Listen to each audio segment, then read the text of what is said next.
Good morning students, कैसे हैं आप सब। आई होप आप सब घर पे ठीक होंगे। सरस्वती विद्या विहार में आपका स्वागत है। जैसे कि आपको पता है कि कोरोना पैंडेमिक चल रहा है, अपनी कंट्री में भी चल रहा है और बाहर भी चल रहा है, ठीक है। और बहुत सारे केसेस आ रहे हैं कोरोना के, ठीक है। इसलिए आप सभी घर रहिए, ठीक है, सुरक्षित रहिए। इसको ध्यान में रखते हुए सरस्वती विद्या विहार यानी ग्लोरियस इंस्टीट्यूट ने ऑनलाइन सेशन स्टार्ट किया है 12th क्लास का, ठीक है, ताकि आप घर बैठे अपना जो 12th का सिलेबस है वो कंप्लीट कर सकें। साथ ही नीट के लिए भी इन्होंने स्टार्ट किया है, नीट और आईआईटी के लिए। तो आपका जो है 12th एनसीईआरटी को ध्यान में रखते हुए नीट का सिलेबस भी कंप्लीट करवाया जाएगा ऑनलाइन क्लासेस के अंदर। तो ये सेशन आप बहुत अच्छे से देखिए, समझिए और पढ़िए, ठीक है। तो नया बैच हम स्टार्ट कर रहे हैं आज से, बैच 2022 यानी 2022 का बैच है, ठीक है। तो इसमें आपकी बोर्ड क्लासेस भी कवर अप हो जाएगी और आपका जो नीट का सिलेबस है वो भी कवर अप हो जाएगा, ठीक है। तो don't worry and don't panic about it, it's that clear. तो हम लोग जैसे कि ऑनलाइन सेशन स्टार्ट कर रहे हैं, इसमें हम ऑनलाइन पढ़ाएंगे। तो जैसे ही अपना ऑफलाइन क्लासेस स्टार्ट होगा तो ये जो सेशन हमने लिए हैं, जो क्लासेस हमने ली है, वो वापस से रिपीट होगी ऑफलाइन क्लासेस के अंदर। तो ऐसा नहीं है कि जो ऑनलाइन में पढ़ाया जा रहा है वो आपको ऑफलाइन में नहीं पढ़ाया जाएगा, ठीक है। तो ऐसा बिल्कुल भी मत सोचना कि जो ऑनलाइन में पढ़ाया जा रहा है वो आपको ऑफलाइन में ज़रूर पढ़ाया जाएगा, ठीक है बच्चों। तो आप बेफिक्र होते हुए घर में रहिए और अपनी पढ़ाई रेगुलर रखिए, ठीक है।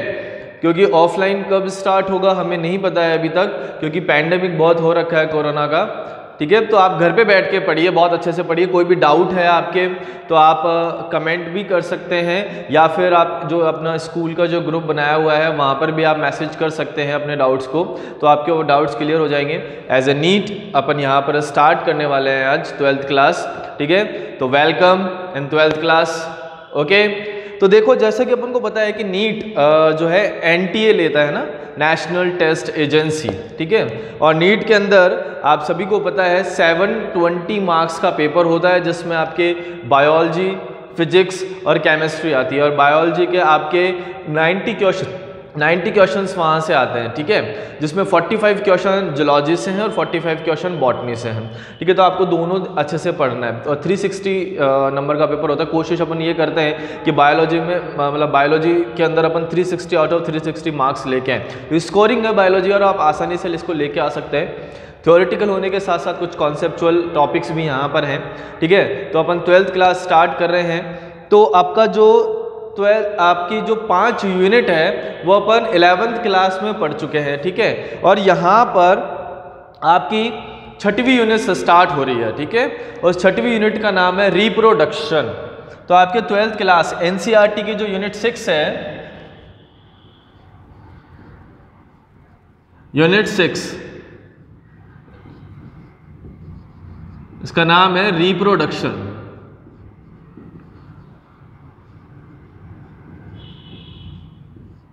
जनन, ठीक है। रिप्रोडक्शन में से नीट एग्जाम्स के अंदर लगभग 9 से 14 क्वेश्चंस आते हैं। 9 to 14 questions are involve in the NEET exam from reproduction, ठीक है। रिप्रोडक्शन से जो है 9 से 14 क्वेश्चंस आएंगे। लगभग आप बोल सकते हैं अप्रॉक्स 10 से 11% जो क्वेश्चंस होते हैं, ठीक है, वो रिप्रोडक्शन से पूछे जाते हैं, ठीक है। इस यूनिट के अंदर अपन को 4 चैप्टर्स पढ़ने होंगे, ठीक है। पहले चैप्टर का नाम है आपका रिप्रोडक्शन इन ऑर्गेनिज्म, यानी जीवों के अंदर जनन। दूसरा जो चैप्टर है वो है आपका इसके अंदर रिप्रोडक्शन इन फ्लावरिंग प्लांट्स, यानी पुष्पीय पादपों में जनन। चौथा चैप्टर है ह्यूमन रिप्रोडक्शन, यानी मानव के अंदर जनन। और जो इसका तीसरा है ह्यूमन रिप्रोडक्शन, और जो आपका चौथा चैप्टर है वो है आपका रिप्रोडक्टिव हेल्थ, ठीक है। तो ये 4 चैप्टर आपके इस यूनिट के अंदर इन्वॉल्व हैं और लगभग 10 से 11% नीट के क्वेश्चंस का पार्ट ये बनाते हैं। It's that clear. तो इस चैप्टर को पढ़ने से पहले एनसीईआरटी के अंदर आपके एनसीईआरटी में एक साइंटिस्ट का नाम दे रखा है, एक साइंटिस्ट का डिस्क्रिप्शन दे रखा है और उन साइंटिस्ट का नाम है डॉक्टर पंचानन माहेश्वरी। उनके बारे में अपन थोड़ा सा जान लेते हैं और फिर आगे इसको प्रोसीड करते हैं। तो इसके अंदर दे रखा है आपके डॉक्टर पंचानन माहेश्वरी।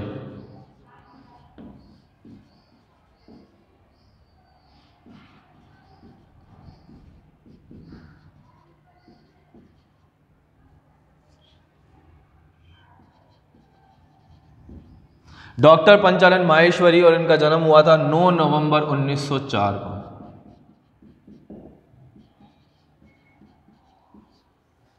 ठीक है। तो जब भी बात आती है इंडियन बॉटनिस्ट की, ठीक है, तो डॉक्टर पंचानन माहेश्वरी का नाम जो है वहाँ पे लिया जाता है। ठीक है। डॉक्टर पंचानन माहेश्वरी जो है वो इंडियन बॉटनिस्ट है, ग्रेट इंडियन बॉटनिस्ट। ठीक है। तो जब भी अपन एक बॉटनिस्ट की बात करते हैं तो डॉक्टर पंचानन माहेश्वरी का नाम जरूर आता है। ठीक है। तो ये द ग्रेट साइंटिस्ट थे। ठीक है। ये है Indian botanist, the great Indian botanist.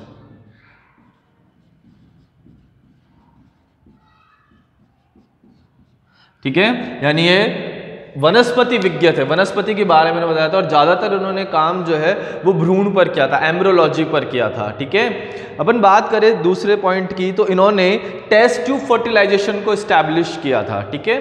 Test tube fertilisation आप जानते ही हैं, टेस्ट ट्यूब निषेचन। तो टेस्ट ट्यूब निषेचन जो तकनीक है, ठीक है, उनको इस्टेब्लिश करने वाले साइंटिस्ट कौन थे? डॉक्टर पंचानन माहेश्वरी। तो इन्होंने एंजियोस्पर्म के अंदर टेस्ट ट्यूब निषेचन की तकनीक को स्थापित किया। तो नेक्स्ट पॉइंट इज, इन्होंने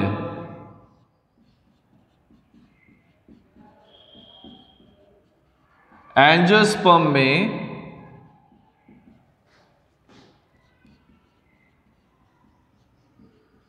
test tube fertilisation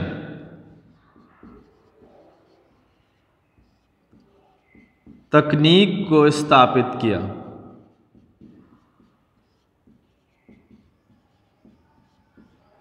test tube fertilisation तकनीक को स्थापित किया। साथ में इन्होंने, माहेश्वरी ने क्या किया था कि संवर्धन माध्यम पर, यानी पराग कोश संवर्धन पर हैप्लॉइड्स का फॉर्मेशन किया था, यानी अगुणित पादपों का इन्होंने क्या किया था? फॉर्मेशन किया था। उनका सेकंड वर्क था Maheshwari was production of haploid using anther culture. ठीक है। तो उन्होंने क्या किया था? पराग कोश संवर्धन पर हैप्लॉइड्स का उत्पादन किया था। तो नेक्स्ट इनका वर्क था, इन्होंने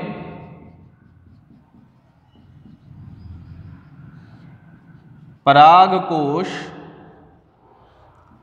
संवर्धन पर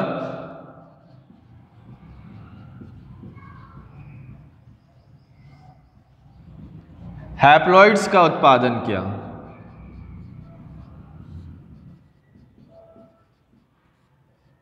ठीक है। इन्होंने पराग कोश संवर्धन पर किसका उत्पादन किया था? हैप्लॉइड्स का उत्पादन किया था। और इन्होंने ज़्यादातर जो वर्क है वो एम्ब्रियोलॉजी पे किया था, इसलिए इनको फादर ऑफ इंडियन एम्ब्रियोलॉजी भी कहा जाता है, या इन्हें फादर ऑफ इंडियन एम्ब्रियोलॉजी के नाम से भी जाना जाता है। ठीक है। तो डॉक्टर पंचानन माहेश्वरी कौन है? फादर ऑफ इंडियन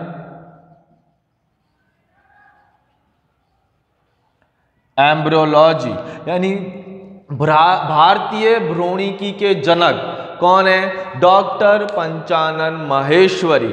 और अगर अपन फादर ऑफ प्लांट एम्ब्रियोलॉजी की बात करें तो कार्ल अर्नेस्ट वॉन बेयर, एक साइंटिस्ट हैं कार्ल अर्नेस्ट वॉन बेयर। ठीक है। वो है कौन? Father of plant embryology. तो father of Indian plant embryology कौन है? डॉक्टर पंचानन माहेश्वरी। तो इनके बारे में छोटा सा डिस्क्रिप्शन था। यहाँ से कई बार नीट में से क्वेश्चन आ जाता है। ठीक है। इसलिए आपके एनसीईआरटी की हर यूनिट में एक साइंटिस्ट का डिस्क्रिप्शन दे रखा है, वो आप जरूर पढ़िए। ठीक है।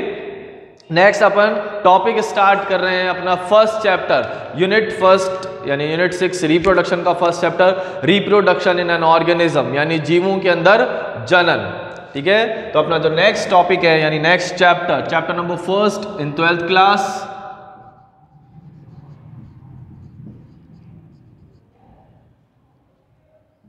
चैप्टर फर्स्ट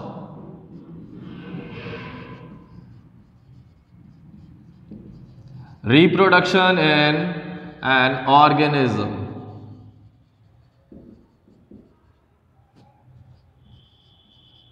यानी जीवों में जनन। ठीक है, तो देखिए बच्चा, इस चैप्टर को अपन दो पार्ट्स के अंदर पढ़ेंगे। ठीक है, इस चैप्टर को अपन दो पार्ट्स में पढ़ेंगे। पहला जो पार्ट है वो है लाइफ स्पान, जिसको अपन बोलते हैं जीवन काल। ठीक है, और जो दूसरा पार्ट है वो है रिप्रोडक्शन,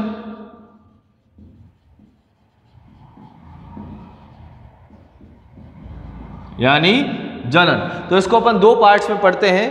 पहला कौन सा है? लाइफ स्पान यानी जीवन काल, और दूसरा है रिप्रोडक्शन। और रिप्रोडक्शन में भी अपन दो पार्ट पढ़ेंगे, ए सेक्सुअल रिप्रोडक्शन और सेक्सुअल रिप्रोडक्शन।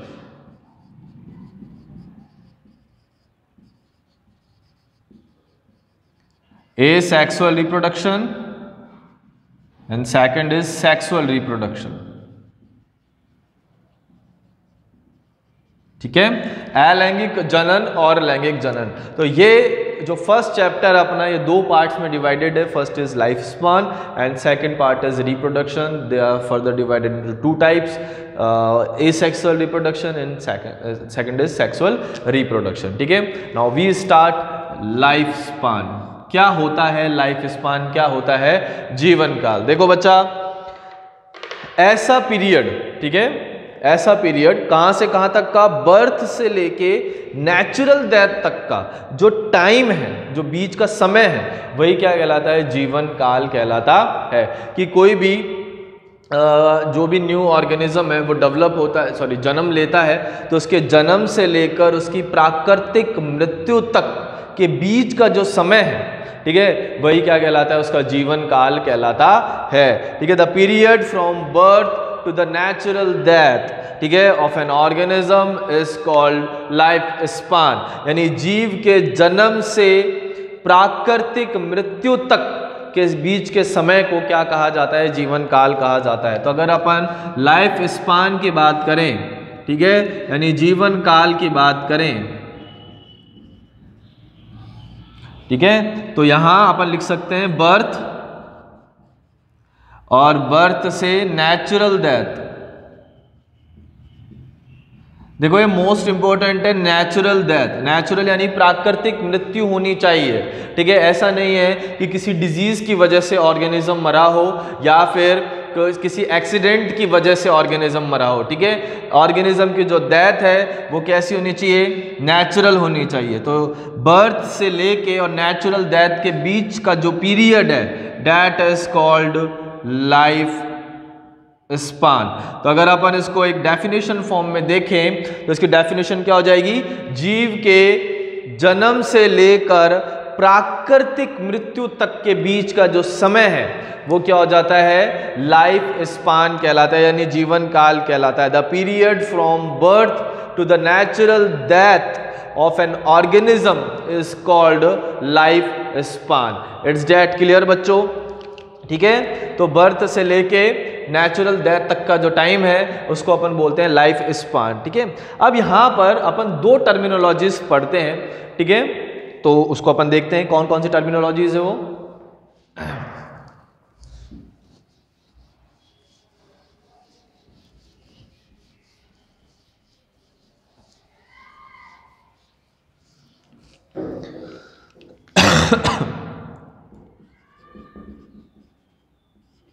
तो देखो अपन बात करते हैं लाइफ स्पान की। अब यहां पर दो टर्मिनोलॉजीज अपन को पढ़नी। सबसे पहला है मैक्सिमम लाइफ स्पान,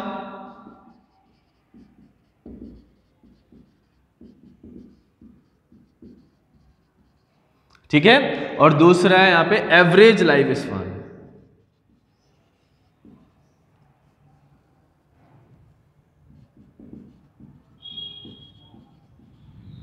ठीक है। तो दो टर्मिनोलॉजीज अपन को यहाँ पे पढ़नी है। सबसे पहला कौन सा है, मैक्सिमम लाइफ स्पान, और दूसरा कौन सा है, एवरेज लाइफ स्पान। तो अपन बात करें मैक्सिमम लाइफ स्पान की, ठीक है। तो मैक्सिमम लाइफ स्पान की बात करें तो एक स्पीसीज के बारे में, ठीक है। जैसे अगर अपन बात करते हैं ह्यूमन स्पीसीज, तो ह्यूमन स्पीसीज में एक ऐसा ह्यूमन जो कितने सालों तक जिया है, ठीक है, वो उसका क्या हो जाएगा, मैक्सिमम लाइफ स्पान हो जाएगा। जैसे कि मान लो कोई एक ह्यूमन है, वो 125 साल तक सरवाइव कर रहा है, तो वो ह्यूमन का वो क्या हो जाएगा, मैक्सिमम लाइफ स्पान हो जाएगा कि एक ह्यूमन जो है वो 125 ईयर्स से क्या करता है, सरवाइव करता है, ठीक है। तो उसका मैक्सिमम लाइफ स्पान कितना है, 125 ईयर्स। तो यहां पर अपन बात करते हैं एक पर्टिकुलर स्पीसीज की, ठीक है, कि an organism of a species living maximally, ठीक है, कि एक जाति का कोई भी एक जीव, एक जाति का कोई भी एक जीव अधिकतम कितने साल तक जिया है, वो उसका क्या हो जाएगा, मैक्सिमम लाइफ स्पान हो जाएगा। कि an organism of a species living maximally, an organism of a species living maximally, ठीक है, कि एक जाति का कोई भी एक ऑर्गेनिज्म या कोई भी एक जीव कितने साल तक जिया है, वो उसका क्या हो जाएगा, मैक्सिमम लाइफ स्पान हो जाएगा। जैसे कि ह्यूमन पॉपुलेशन में एक ह्यूमन है जो 120 साल जीता है, ठीक है। अपन सारे ह्यूमन की बात नहीं कर रहे हैं यहाँ पर, एक पर्टिकुलर ह्यूमन की बात कर रहे हैं जो कितना साल जी रहा है, 120 या 125 जो भी है, तो उसका क्या हो जाएगा, मैक्सिमम लाइफ स्पान हो जाएगा, ठीक है। बात करते हैं अपन किसकी, एवरेज लाइफ स्पान की। तो एवरेज लाइफ स्पान की बात करें तो यहाँ पे आता है mean value of a species in an area, ठीक है।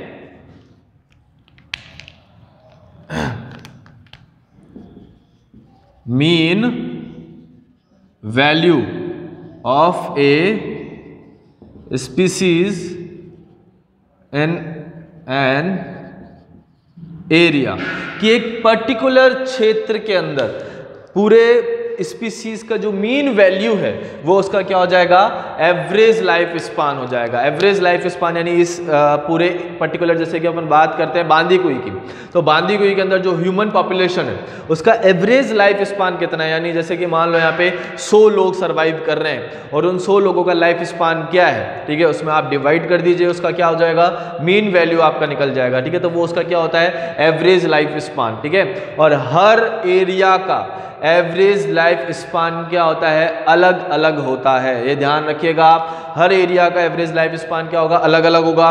जैसे कि मान लो अपन इंडिया की बात करते हैं तो दिल्ली के अंदर ह्यूमन पॉपुलेशन का एवरेज लाइफ स्पान अलग होगा, ठीक है, जयपुर के अंदर अलग होगा, बांदीकुई में अलग होगा, या फिर अपन कंट्रीज लेवल पे बात करें तो अमेरिका का अलग है, लंदन का अलग है, इंडिया का अलग है, पाकिस्तान का अलग है, अफगानिस्तान का अलग है, ठीक है, ऑस्ट्रेलिया का अलग है। तो सबका जो है एवरेज लाइफ स्पान क्या होता है, अलग अलग होता है। तो एवरेज लाइफ स्पान किस पे डिपेंड करता है, एनवायरनमेंट, ऑब्वियसली एनवायरनमेंट में डिपेंड करेगा, ठीक है, उनका कैसा अडेप्टेशन है, उनका कैसा खाना पीना है, ठीक है। तो ये इफेक्ट करता है किसको, एवरेज लाइफ स्पान को, ठीक है। तो दोनों की अपन बात करें तो मैक्सिमम यानी एक स्पीसीज का कोई भी एक ऑर्गेनिज्म कितने सालों तक जीता है वो उसका मैक्सिमम लाइफ स्पान हो जाएगा, और स्पीसीज का जो मीन वैल्यू है, ठीक है, वो उसका क्या हो जाएगा, एवरेज लाइफ स्पान हो जाएगा। इसको अब एक छोटे से एग्जाम्पल के थ्रू अपन समझ लेते हैं। जैसे कि मान लो हम यहाँ पर दो पर्टिकुलर एरिया ले रहे हैं, जैसे कि अपन ने यहाँ पे ले लिया है और यहाँ अपन ने ले लिया है, तो ये आपका ए एरिया है और ये आपका क्या हो जाएगा, बी एरिया। अपन ह्यूमन पॉपुलेशन की बात कर रहे हैं और यहाँ पर अपन ने ऑर्गेनिज्म बनाया कि जैसे कि ये 90 ईयर्स सरवाइव कर रहा है, ये ऑर्गेनिज्म 92 ईयर्स सरवाइव कर रहा है, ये वाला ऑर्गेनिज्म 95 ईयर्स सरवाइव कर रहा है, ये वाला ऑर्गेनिज्म 120 ईयर्स सरवाइव कर रहा है, ठीक है। फिर अपन बात ह्यूमन पॉपुलेशन की बात हो रही है यहाँ पे, ठीक है, ये वाला जो है 105 ईयर्स सरवाइव कर रहा है, ये वाला 107 ईयर्स सरवाइव कर रहा है, ये वाला 110 सरवाइव कर रहा है, और ये वाला जो है आपका 1112 सरवाइव कर रहा है,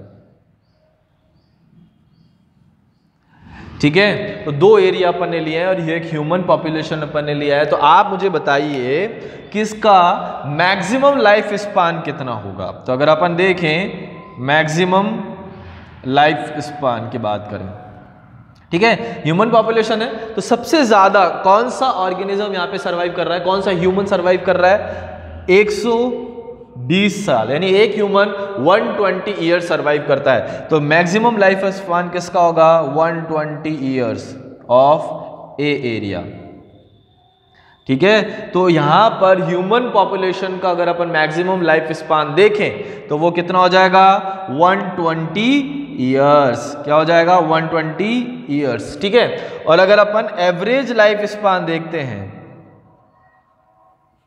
ठीक है, तो इस एरिया का ए का एवरेज लाइफ स्पान कितना होगा, जैसे कि मान लो आप अप्रोक्सीमेटली इसको अपन मान लेते हैं 97 अपन मान लेते हैं कि ठीक है, आप इसको टोटल करके 4 में डिवाइड कर लेना, अप्रोक्सीमेट मान रहे हैं अपन कि 97 ईयर्स जो है, ठीक है, वो उसका एवरेज लाइफ स्पान है। और अगर अपन बी का बात करते हैं तो आप इसको बोल सकते हो 104 अपन मान लेते हैं कि 104 ईयर्स, ठीक है। ये इसका कैलकुलेशन सही नहीं है, आप एक बार देख लीजिएगा। तो ये है 97 ईयर्स इसका एवरेज लाइफ स्पान है, और बी का है 104 ईयर्स एवरेज लाइफ स्पान है। तो आप मुझे बताइए कि सरवाइव करने की जो कैपेसिटी है वो कौन से एरिया में ज़्यादा है, ठीक है। ऑब्वियसली बात है कि बी का जो मैक्सिमम एवरेज लाइफ स्पान कितना है, 104 ईयर्स है, तो यहाँ पर सर्वाइवल कैपेसिटी क्या होगी, सबसे ज़्यादा होगी, ठीक है। तो बी एरिया के अंदर सर्वाइवल कैपेसिटी सबसे ज़्यादा होगी क्योंकि इसका एवरेज लाइफ स्पान क्या है, 104 ईयर्स, और ए का एवरेज लाइफ स्पान कितना है, 97 ईयर्स। तो यहाँ पर सर्वाइवल कैपेसिटी कंपेरेटिवली ए की तुलना में क्या है, कम है। समझ में आ गया। तो मैक्सिमम लाइफ स्पान आपको समझ में आ गया कि एक ह्यूमन, ठीक है, एक स्पीसीज है, ह्यूमन स्पीसीज है, उसका एक ऑर्गेनिज्म कितने साल तक जीता है, यानी कितने मैक्सिमम साल तक जीता है, तो वो उसका हो जाएगा मैक्सिमम लाइफ स्पान। तो दोनों एरिया में ह्यूमंस है, तो यहाँ पर एक ह्यूमन 120 ईयर्स सर्वाइव कर रहा है, तो उसका मैक्सिमम लाइफ स्पान हो जाएगा।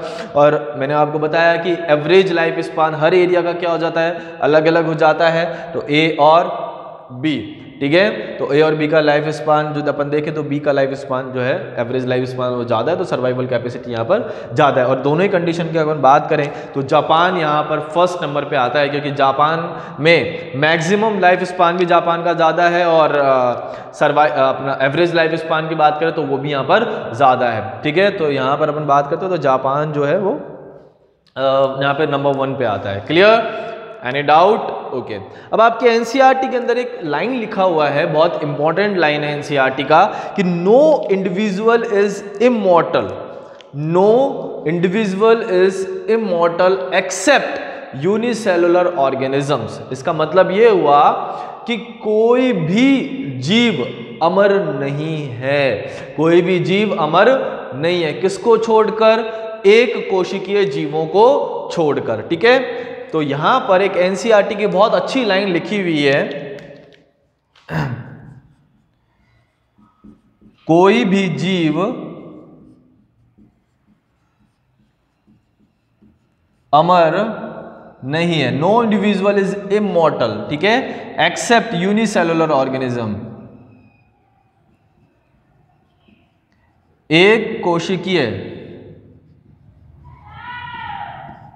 जीवों को छोड़कर, एक कोशिकीय जीवों को छोड़कर बाकी कोई भी ऑर्गेनिज्म अमर नहीं है, ठीक है, ये ध्यान रखिएगा आप। तो यहां पर अगर अपन बात करें, क्या एक कोशिकीय जीव कभी मरते नहीं है, ठीक है, लेकिन अगर अपन इसकी नेचुरल डेथ की बात करें तो यहाँ पर बिल्कुल सही लिखा हुआ है ये कि एक कोशिकीय जीव कभी मरते नहीं है। लेकिन जैसे कि आप एंटीबायोटिक्स दे दो, एंटीटॉक्सिन्स वगैरह दे दीजिए, तो आप यूनिसेलुलर ऑर्गेनिजम्स को भी किल कर सकते हैं। बट अपन बात कर रहे हैं यहाँ पर नेचुरल डेथ की, तो एक कोशिकीय जीवों की कभी भी नेचुरल डेथ नहीं होती है। तो एक कोशिकीय जीव की अपन बात करें लाइक अमीबा,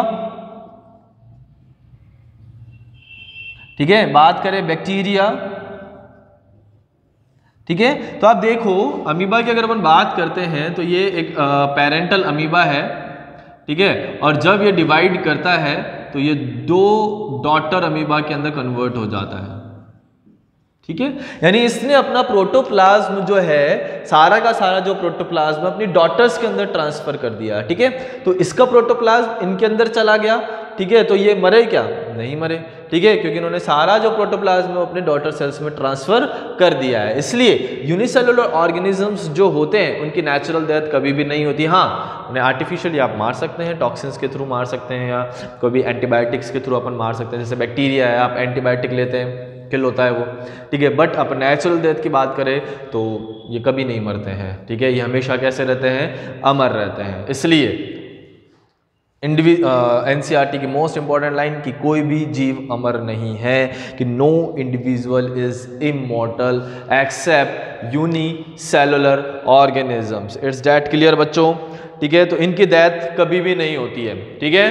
अब अपन बात करते हैं, एक छोटा एक इंपॉर्टेंट नोट ये है कि life span is not dependent on A size, ठीक है, कि जीवन काल जो होता है वो साइज पे डिपेंड नहीं होता है, ठीक है, कि ऐसा नहीं है कि जो छोटा ऑर्गेनिज्म है वो जल्दी मर जाएगा या बड़ा ऑर्गेनिज्म जो है वो ज़्यादा देर तक सर्वाइव करेगा, ऐसा बिल्कुल भी नहीं है, ठीक है, कि life span is not dependent on size. जैसे आपके एनसीईआरटी में भी लिखा हुआ है पैरट का जो लाइफ स्पान होता है, ठीक है, जो एवरेज लाइफ स्पान होता है पैरट का वो होता है 140 ईयर्स, ठीक है। और एलिफेंट की अगर अपन बात करते हैं, लार्जेस्ट टेरेस्ट्रियल एनिमल में अपन उसको इंक्लूड करते हैं, ठीक है, तो उनका जो लाइफ स्पान होता है वो 60 to 70 ईयर्स अप्रॉक्स होता है, ठीक है। तो साइज में बड़ा है लेकिन फिर भी वो क्या कर रहा है, उसका लाइफ स्पान कम है, और साइज में छोटा है पैरट, फिर भी उसका लाइफ स्पान क्या है, ज़्यादा है। तो life span is not dependent on size, ठीक है, वो साइज पे डिपेंड नहीं करता है। इट्स दैट क्लियर बच्चों।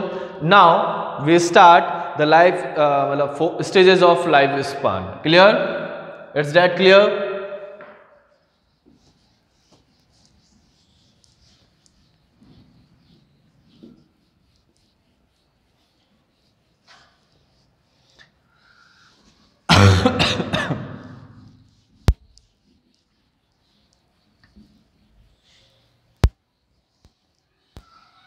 ओके, तो अपन बात करते हैं लाइफ स्पान की स्टेजेस। तो लाइफ स्पान इंक्लूड 4 स्टेजेस। तो लाइफ स्पान में कितनी स्टेजेस होती है, 4 स्टेजेस होती है,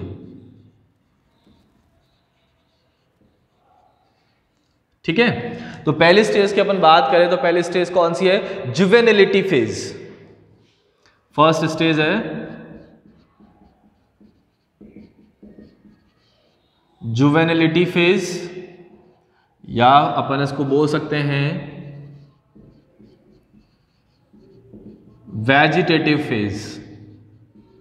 जुवेनिलिटी को अपन बोलते हैं किशोर प्रावस्था। अगर अपन हिंदी की बात करें तो यह है किशोर प्रावस्था और यह है कायिक प्रावस्था, ठीक है। तो first stage of life span is called juvenility phase. देखो, अगर अपन एनिमल्स की बात करते हैं, ठीक है, तो अपन को कौन सी फेज बोलना है, जुवेनिलिटी फेज बोलना है। और अगर अपन प्लांट्स की बात करें तो अपन वेजिटेटिव फेज बोलेंगे, ठीक है। तो प्लांट के रेफरेंस में अपन इस फेज को बोलेंगे वेजिटेटिव फेज, और एनिमल के रेफरेंस में अपन इसको बोलेंगे जुवेनिलिटी फेज। तो इस फेज के अंदर क्या क्या होता है कि यहाँ पर ग्रोथ और डेवलपमेंट दोनों होते हैं। एनिमल केस की बात करें चाहे प्लांट केस की बात करें, अगर अपन प्लांट केस की बात करते हैं तो यहाँ पे लीफ, स्टेम और रूट की ग्रोथ होती है और डेवलपमेंट होता है, ठीक है। तो यहाँ पर क्या होगा फर्स्ट फेज के अंदर कि ग्रोथ एंड डेवलपमेंट अकर्स, ठीक है। तो यहाँ पे वृद्धि भी होगी और विकास भी होगा, ठीक है। तो यहाँ पर अंगों का विकास हो रहा है, बॉडी का विकास हो रहा है, बॉडी की साइज इंक्रीज हो रहा है, ठीक है, सेल डिवीजन हो रहा है, ठीक है। जबकि वेजिटेटिव फेज अगर अपन प्लांट्स की बात करें तो अभी स्टेम का फॉर्मेशन हो रहा है, लीफ बन रहा है, रूट्स बन रही है, ठीक है, उनका डेवलपमेंट हो रहा है, ठीक है। तो ये फेज होती है ग्रोथ एंड डेवलपमेंट वाली फेज, ठीक है। इसके अंदर रिप्रोडक्शन नहीं होता है, इसके अंदर रिप्रोडक्शन नहीं होता है, तो no reproduction,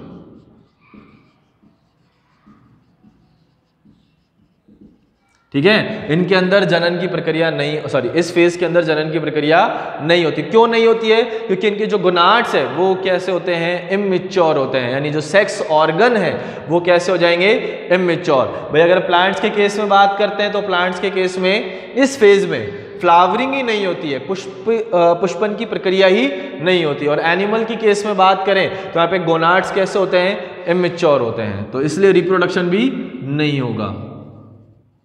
gonads immature. Gonads का मतलब होता है सेक्स ऑर्गन्स। क्या मतलब होगा गोनाड का? Sex organ. Male sex organ and female sex organ both are immature in this phase. ठीक है। और अब प्लांट के केस में बात करते हैं तो यहाँ पर फ्लावरिंग ही नहीं होती है, यहाँ पर कायिक भाग जो होते हैं वो वृद्धि करते हैं। और कायिक भाग कौन से होंगे? जड़, तना और पत्ती। ठीक है। नेक्स्ट फेज की अपन बात करें तो सेकंड फेज है मैच्योरिटी फेज या रिप्रोडक्टिव फेज।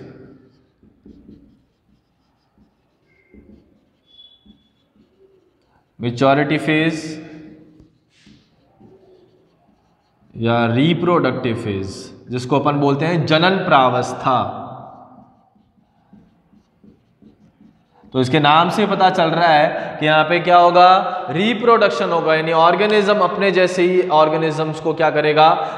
फॉर्म करेगा। ठीक है, उनको बनाएगा। तो ये कौन सी फेज है? Reproductive phase. और इस फेज के अंदर क्या हो जाता है? गोनाड्स मैच्योर हो जाते हैं, यानी सेक्स ऑर्गन जो है वो मैच्योर हो जाते हैं। ठीक है। तो यहाँ पर ऑर्गेनिज्म रिप्रोडक्टिवली एक्टिव,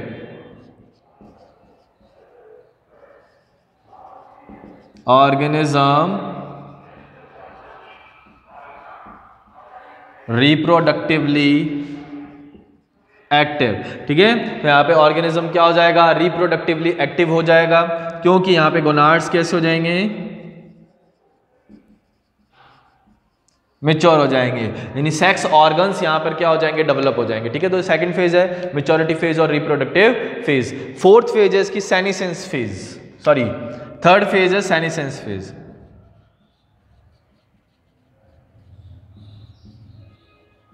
जिसको अपन बोलते हैं जीर्णता प्रावस्था। देखो, जैसे ही ऑर्गेनिज्म रिप्रोडक्शन करना बंद कर दे, ठीक है, जैसे ऑर्गेनिज्म क्या कर दे? रिप्रोडक्शन करना बंद कर दे, तो वो कौन सी फेज के अंदर चला जाएगा? सेनिसेंस फेज के अंदर चला जाएगा, यानी जीर्णता प्रावस्था के अंदर चला जाएगा। जैसे कि अपन ह्यूमन फीमेल्स की बात करते हैं तो वहां पर क्या हो जाता है? मीनोपॉज हो जाता है, यानी उनका जो रजोदर्शन है वो क्या हो जाता है? बंद, सॉरी जो मेंस्ट्रुअल साइकिल है, ठीक है, रजस्त्राव चक्र है, वो क्या हो जाता है? बंद हो जाता है। ठीक है, यानी मीनोपॉज हो जाता है उनके अंदर, तो they can't be able to further reproduce. ठीक है, वो आगे रिप्रोडक्शन में पार्टिसिपेट नहीं कर सकती है वो फीमेल। ठीक है, तो जैसे ही रिप्रोडक्शन बंद हो जाए, इट मींस ऑर्गेनिज्म कौन सी फेज के अंदर एंटर कर चुका है? सेनिसेंस फेज के अंदर कन्वर्ट कर चुका है, सॉरी एंटर कर चुका है। तो process of deterioration with age, सबसे पहला इसका टॉपिक लिखेंगे, प्रोसेस ऑफ डिटेरियोरेशन विथ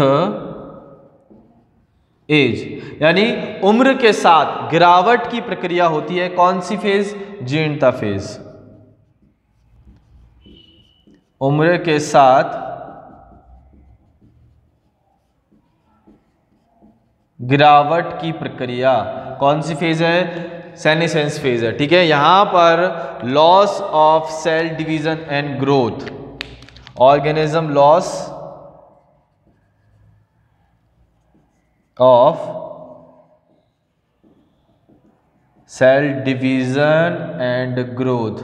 ठीक है, यहां पर कोशिका विभाजन और ग्रोथ की जो क्षमता है वो ऑर्गेनिज्म खो देता है। ठीक है, यहां पर सेल डिवीजन क्या हो जाएगा? धीरे धीरे कम होता जाएगा, और ग्रोथ भी धीरे धीरे क्या हो जाएगी? स्टॉप हो जाएगी। ठीक है, बात करते हैं नो रिप्रोडक्शन, इस फेज के अंदर रिप्रोडक्शन नहीं होगा, तो लॉस रिप्रोडक्टिव एबिलिटी।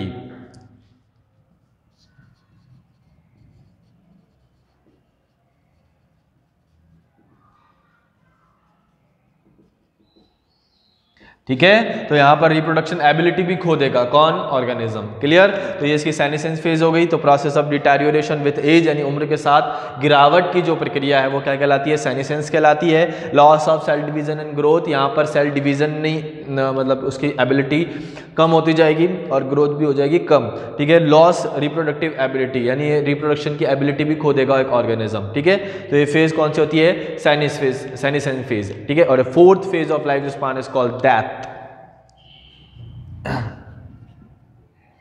जिसकी फोर्थ फेज होगी वो कौन सी है?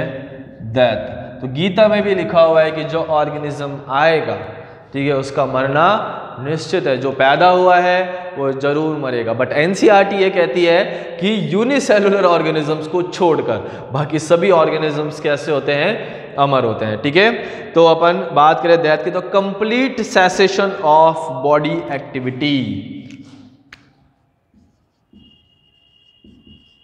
Complete cessation of body activity यानी शरीर क्रिया का पूर्णतया बंद हो जाना, शरीर क्रिया का पूर्णतया बंद हो जाना, यही क्या कहलाता है, डेथ कहलाता है। ठीक है, तो ये 4 स्टेजेस है आपके लाइफ स्पान की। फर्स्ट है जुवेनिलिटी फेज यानी वेजिटेटिव फेज, जिसको अपन किशोर प्रावस्था, कराइक प्रावस्था भी कहते हैं। ग्रोथ एंड डेवलपमेंट यहाँ पर होता है, यहाँ पर रिप्रोडक्शन नहीं होता है क्योंकि यहाँ पर सेक्स ऑर्गन्स जो है वो इमेच्योर होते हैं, परिपक्व नहीं होते हैं।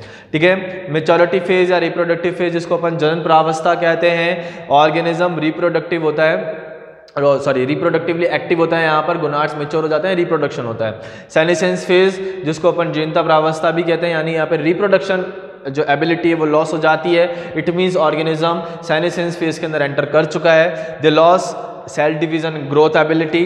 बात करें डेथ तो complete cessation of the body activity यानी शरीर क्रिया का पूर्णतः बंद हो जाना। ठीक है, यानी बायोलॉजिकल प्रोसेस जितनी भी है बॉडी की वो सब बंद हो जाती है, उसको अपन बोलते हैं death. These are the 4 stages of life span. अब आपके एनसीईआरटी के अंदर, ठीक है, कुछ ऑर्गेनिजम्स दे रखे हैं और उनका लाइफ स्पान दे रखा है, वो आपको याद रखना है बच्चों, वहाँ से कई बार क्वेश्चन आ जाता है। ठीक है, तो वो ऑर्गेनिजम्स के नाम और लाइफ स्पान जो है मैं आपको लिखवा देता हूँ यहाँ पर। ठीक है, वो आपको जरूर याद रखना है, वो टेबल ध्यान रखिएगा। ठीक है,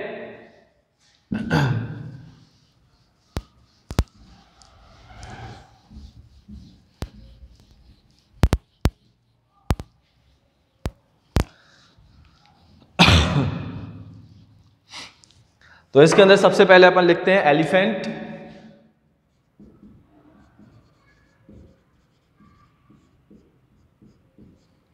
एलिफेंट का जो एवरेज लाइफ स्पान होता है वो 60 to 90 ईयर्स होता है। ठीक है, फिर अपन बात करते हैं डॉग, 20 to 30 ईयर्स।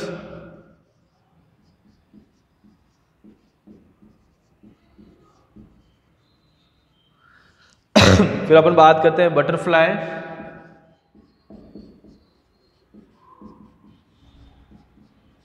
बटरफ्लाई होता है 1 to 2 वीक। ठीक है, फिर अपन बात करते हैं क्रो, इसका होता है 15 ईयर्स।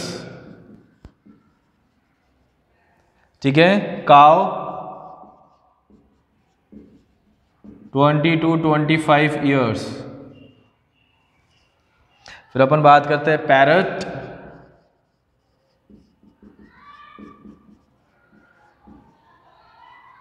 One 40 years. ठीक है, क्रोकोडाइल रेप्टिलियन है बच्चों, 60 ईयर्स। ठीक है, फिर अपन बात करते हैं रोज,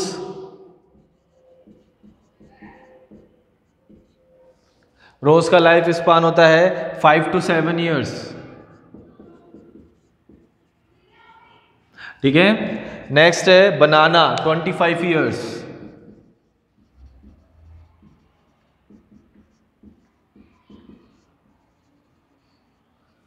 ओके, नेक्स्ट है rice, 3 to 4 month.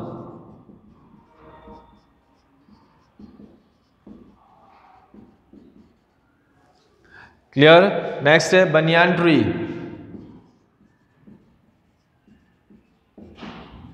Banyan tree यानी बरगद का जो पेड़ होता है, ठीक है, उसका लाइफ स्पान होता है 200 to 300 ईयर्स।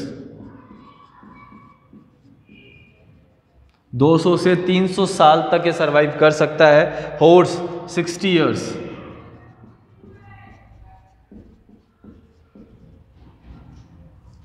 ठीक है, fruit fly 30 days.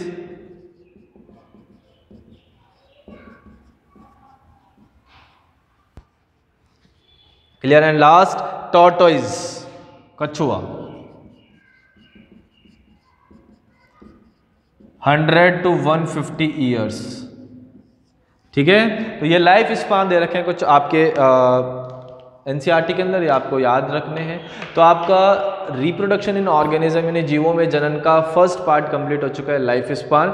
Next class के अंदर अपन पढ़ेंगे reproduction, asexual reproduction and sexual reproduction. ठीक है, आपके कोई भी डाउट्स हैं तो आप कमेंट बॉक्स में लिख दीजिएगा या फिर आप ग्रुप में सेंड कर दीजिएगा, हम वापस से रिपीट कर लेंगे। ठीक है, ओके बच्चों, thank you so much, stay home, stay safe, stay happy, okay, bye bye.